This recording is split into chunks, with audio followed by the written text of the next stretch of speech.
Oh my God, this is hell. This is hell. This is hell. This traffic is hell. It's because there's so many illegals. Nobody's gonna say that shit. I just said it. No, you people are thinking that. Don't even be like, oh my God, I can't believe she just said that. No, you know I'm right. It's not like we don't mind that you come in. You gotta wait in line. When you throw a bunch of people in one concentrated area, then you're gonna get traffic, whether it's car traffic or walking traffic or whatever, air traffic, whatever. Traffic, right? It's just a bunch of people thrown together in a small area and they're trying to get to the same place, but they can't, right? It's kind of like, oh my God, now if you think about the analogy of like, or the metaphor of traffic in going, you know, to where we're going and then going to like people trying to come into the country, right? Like they need to get in line. That's all we ask. Why are we considered racist for, you know, terrible people for thinking that? We just want space, we want healthcare, we want you know, a safe place, a safe space. We want food on the table in the refrigerator, you know, cleanliness, safety. I mean, just basic stuff that everybody else wants. Sorry, I don't usually do videos with my shades on, but it's so bright. I just realized I have my shades on. That's rude. But anyway, yeah, I just don't really get, you know, there was a lady when I did the test show, which I'm working on getting more consistent about that, by the way. When I did the test show, I had a really nice lady call in. She was from the Congo, and she was talking about, I'm gonna have her call back in so you guys can hear what she was saying, but she was saying that like she's from the Congo in Africa, and she had to come and she had to learn English as a condition of her being here. And she's like, what, now I have to learn Spanish too, pretty much? And I'm like, oh my God, I never really thought about that that aspect of the other immigrants who have come here and learned English, and you know, they speak other languages. Why are people, you know, people from Latin America given more preference, as a more leniency when it comes to that? It's not fair to the other people, you know, that come here and learn English. And it's not like impossible, you know, just being a teacher too and being a language teacher. Another lie that we're told, we're just told so many, is that you're too old to learn a language. That's bullshit.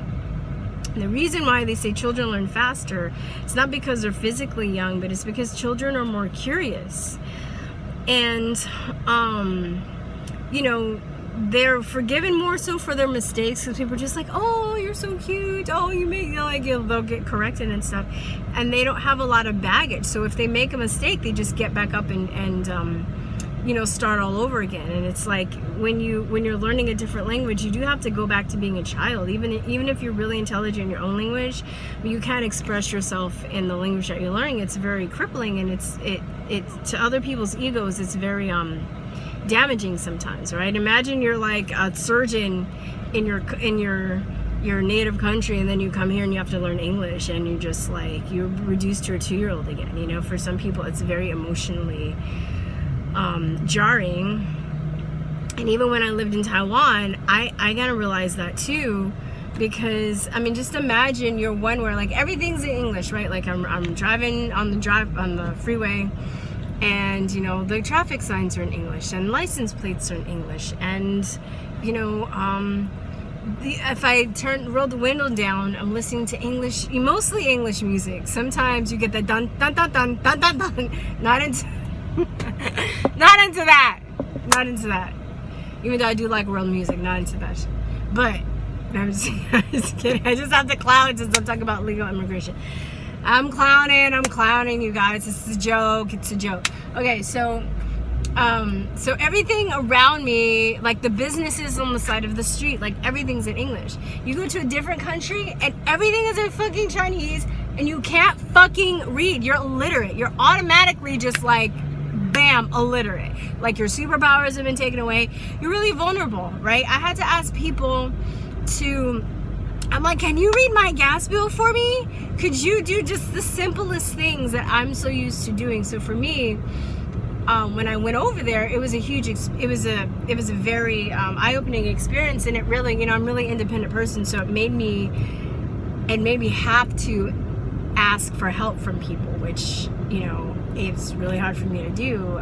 Now it's fine, but it was, yeah, anyway. So, but, you know, I got to a point where I could speak a little bit, and then I could, you know, I would carry around a phrase book. I would at least try and say, you know, the words, or, you know, try and communicate with them too, because I think that when you go to someone's country, it's a sign of respect that you try and talk to them in their own language. There's that saying, I think it's Nelson Mandela. If I'm wrong, please correct me, because I can't look stuff up, I'm just rambling right now. So, but it says when you speak to a man in a language that he can understand, you talk to his head, but when you talk to a man in his own language, you talk to his heart. I'm paraphrasing, it's something like that, you speak to his heart. So, I mean, it's just insulting that a lot of people come here and they don't want to learn the language. And there are Americans that go over and they're like, hello, does anybody speak English? I hated those people too. I hated them.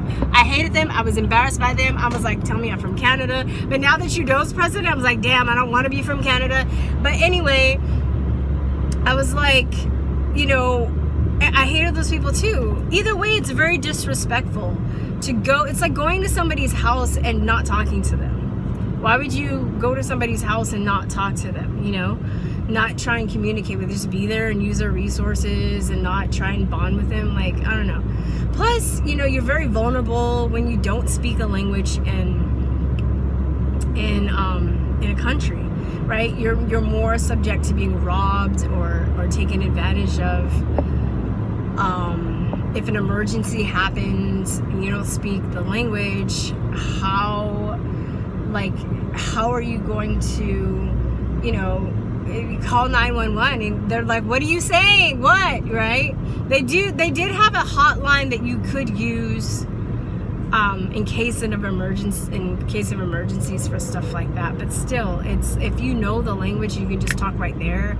It's so much more convenient, because even with that, like, you have to be like, call the number, what's the number, tell them the language you need translated, wait, you might be a hold, you know what I mean? Like, if somebody's like having a heart attack and something like that, then, you know, I don't know, you can't speak the language, you know. So I do think that there are people that think that, you know, this is like, and I believe that. I believe this now. I didn't a few years ago, and I would fight with a friend of mine on social media, and I've since then had to apologize to him, because I thought he was I thought he was exaggerating, you know. But he was like, you know, it's a passive-aggressive invasion, right? Where, you know, there are people that are not from this country. If you follow this guy's channel, check him out if you guys don't know who he is. His name is Grandal61, or Grandal61, Grandal61, and he goes around, he's in California, and he tapes a lot of not Senate meetings, but I don't know, meetings with local councils, and I don't know if I'm using the right word, but a lot of the people on the committees are illegal, and that's illegal. That's illegal, but somehow they're moving up in certain, you know, even local forms of the government. And if they're illegal, who do you think their allegiance is going to be? If you were them, would you be more lenient on other people that were illegal like you? It's just human nature. I'm not even saying that they're like evil, but I'm just saying, if you were there, wouldn't you be more lenient to, I mean, it just makes sense to me, right? So, you know, you have that, and you have people that are learning language, and you have things being slowly translated to Spanish. And I mean, I love languages. I love languages and music, and it's all the same to me. I love that stuff. I respect it. But I think, like I said, when you come to somebody's country, you should speak their language. And what is it? Where is that going to leave the people here, like the older people that they can still, I mean, like I said before, you can learn any language at any age, but it's like, it still takes time. So where are people going to find the time to learn the English efficiently enough to stand a certain job that they have, right? Aren't other people going to get pushed out? They're going to get pushed out. You know, it's not fair for that. It's not fair, like I said, for the people that are illegal, that are legal aliens, you know, that come here, or legal immigrants that come here, and they, you know, they work their butt off. They sacrifice, they save. They're real refugees. I have a friend, we have a family friend from Iran, and he's a real refugee. And he was like, you have to go to the next country, not like America. He was like, I was a real refugee. Like, I was fleeing for my life. You have to have your life in immediate danger, and you flee to the next country and seek asylum there, not like 3 or 4 countries over, like what they're doing. Honduras, and you know, it's all the way at the bottom, like, of the little strip. Like, it's not next to the United States. Some of the other Central American countries, they're not next to the United States.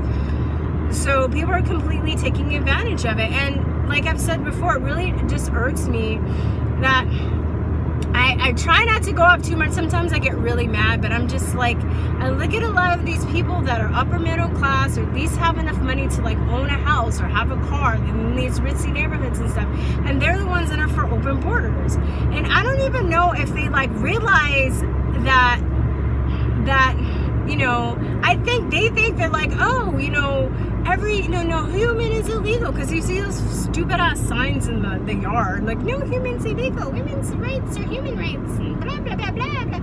And they don't realize that the immigrants, or maybe they do realize it, are going into the poor communities. They're not affected by certain things like traffic, overcrowding of the schools. And I can speak for that from a point of view. I'm working for LAUSD in Los Angeles for like 8 years, right? The stress and strain it puts on having, you know, if you're all learning one language at the same time, and if everybody knows it, but that's one thing, but it's different because you're having, it's so much work and so much stress for everybody, for the kids, for the teachers. Like, nobody talks about that, right? Nobody talks about. And then if you don't speak the language, you tend to gather in groups for survival, because we're tribal. So you're going to form gangs like the white people did. I'm gonna call it the white people. When the Irish and the Jewish people, the white Jews, not the black Jews, the white Jews came, and the Irish people and the Italians, when they were in you know, that part of New York, and they came as legal immigrants, legal, keyword legal. I know there are people that like to come up in the comment section and like, this nation was built on immigrants, you stupids. And I'm just like, well, no, it's legal immigration, legal immigrants. They came, but you know what? They were vetted. They went through a hospital to be tested for any diseases, mental or physical diseases. And if they were sick, they were shipped back, or they stayed and healed until they got better, and then they came into the United States. Or they and also mental disorders and stuff, and they were vetted and stuff. They weren't letting just people, you know, anyway. So then that happened, but then you had the groups of them living in an area, and they all had different cultures, and they all spoke different languages. And what do you do and then you start to fight? So what do you do when at war? You start to form tribes, and they fucking fight. Like, see that movie Gangs in New York, right? Gangs in New York. Right? I mean, people, anyway, so, you know, this is what's going on. And you're gonna, like, even when I was in Taiwan, you know, for a while, I hung out with people that spoke English, right? And it's like the Americans, there were other people, there was people from America, countries that speak English. America, I mean, there's lots, but America, South Africa, Ireland, Australia, I know there are tons of countries, but I'm just thinking of like my friends or where they came from, right? And just even other people from Western countries, like there were French people, but their fucking English was on point. There were fucking There were people that were from, you know, South America. Their fucking English was on point. There were people from all over the world that knew English, and we all just ended up hanging around each other because that was a one language. We looked different, you know, came from different countries, but we ended up like hanging out with each other because we knew how to communicate with each other. When you can't, there's misinterpretations. There's, you know, there's a lot of you know, miscommunication that happens. Oh my God, there's Spider-Man dancing on the street. Let me see if I can show you. Can you guys see that? Spider-Man, y'all. Spider-Man. He's like, hey, I'm Spider-Man. I'm Spider-Man. I'm Spider-Man. Anyway, I don't know if you saw that. I don't know what that looked like because I can't turn the camera over. This is still hell. Oh my God, there's so many illegals here. Build the wall. Build the wall. I'm just kidding. What was I talking about? And then I totally got distracted because I saw Spider-Man dancing. That was great. That made my day. It made hell. Now the traffic's picking up. This is awesome. Okay. Anyway, I'm just having a goofy day today. I need to be a little bit goofier today. I think we were talking about, I was talking about like how the people from the different countries, we all like end up becoming friends and hanging out because we knew English. And they knew their own languages, which I'm like, learn, you know, keep your own language. I'm not saying that you're not allowed to speak. Some people take that shit out of context too. They're like, what do you mean we can't speak our own language? I'm like, no, dude, you're like totally getting it wrong. I like, you know, it's beneficial for people to learn languages, but just find a lingua franca among you. Lingua franca means common language, right? So you guys can communicate. Here it's English. If we don't have that here, there's more chance that we're going to fight with each other. It's good, things going to be rocky and much more rough and much more tense because of that. So anyway, that is my video today. And please follow me on BitChute. My channel has grown substantially within the last maybe week or so. I was stuck at 20,000 since the beginning of this year. And I kept going back and I kept going forth. I was like 19,999. Then it would go back, you know. So now I think I'll be at least in the 20s for a while. But I'm also prepared because of the censorship that they're just gonna take it. So I'm not, you know, I like making the videos, I like talking to people, I like the comments and everything, but I'm not, I'm also, you know, I know there are things outside of YouTube, but I'm not. I also am preparing myself that one day I can just wake up and my channel will be gone. So please follow me on BitChute, Truth or Talk. Follow us on BitChute. My business partner, April, posts a lot of on Facebook. That's where she's at. She's more taking over Facebook. I'm doing more on YouTube. So there's this channels. There's two of us. There's Ginger, which is the black people. Which is the redheads of the. No, I said the gingers are the black people, the white race.